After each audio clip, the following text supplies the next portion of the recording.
অস্ট্রেলিয়ায় ৩ মে অনুষ্ঠিত হতে যাচ্ছে ফেডারেল নির্বাচন। দেশটির ৪৮তম এই সংসদ নির্বাচনে হাউস অব রিপ্রেজেন্টেটিভের ১৫০ আসনের সবকটিতে এবং সিনেটের ৭৬ আসনের ৪০টিতে প্রতিদ্বন্দ্বিতা হবে।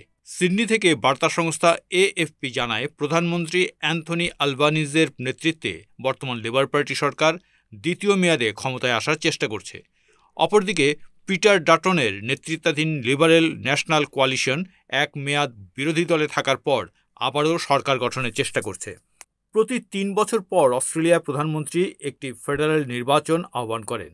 নির্বাচনের ২ সপ্তাহ আগে থেকে অগ্রিম ভোট দেওয়ার জন্য সারা দেশে প্রায় ৫৫০ প্রাথমিক ভোট কেন্দ্র খোলা হয়েছে। পোস্টাল ভোটিংয়ের সুযোগ রয়েছে তাদের জন্য যারা ভোট কেন্দ্রে যেতে পারেন না। ২০২২ সালের শেষ ফেডারেল নির্বাচনে ভোটারদের অর্ধেক এইভাবে তাদের ব্যালট দেওয়ার সিদ্ধান্ত নিয়েছিল। নির্বাচনের জন্য মোট ১,৮৯,০০,০০০ ভোটার তাদের নাম নথিভুক্ত করেছেন।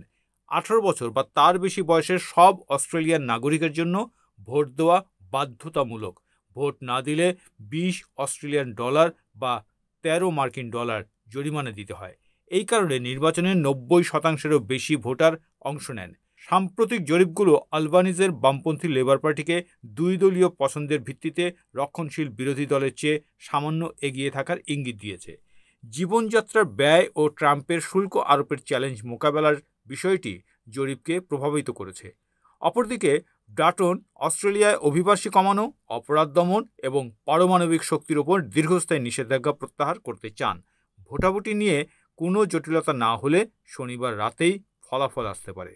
উভয় পক্ষকেই মার্কিন রাজনীতির সঙ্গেও লড়াই করতে হয়েছে।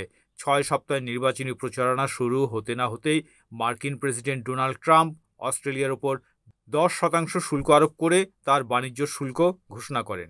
কিন্তু জরিপে দেখা গেছে মার্কিন প্রেসিডেন্ট ডোনাল্ড ট্রাম্পকে তোষামোদ করার কারণে ডাটনের প্রতি ভোটারদের সমর্থন কমেছে। বিভিন্ন নীতি নিয়ে অস্ট্রেলিয়ানরা যখন মার্কিন প্রেসিডেন্টের ওপর ক্ষোভ প্রকাশ করেন, তখন ডাটন ও আলবানিজ উভয়ই কঠোর সুরে অস্ট্রেলিয়ার স্বার্থের পক্ষে দাঁড়ানোর প্রতিশ্রুতি দেন। জরিপে দেখা গেছে ১০ বা তার বেশি জোটবিহীন ক্রসবেঞ্চার এখনও ক্ষমতার ভারসাম্য ধরে রাখতে পারেন, যা একটি বিরল সংখ্যালঘু সরকারের সম্ভাবনা তৈরি করেছে। এবার অনুষ্ঠিত হচ্ছে অস্ট্রেলিয়ার ৪৮তম সংসদ নির্বাচন।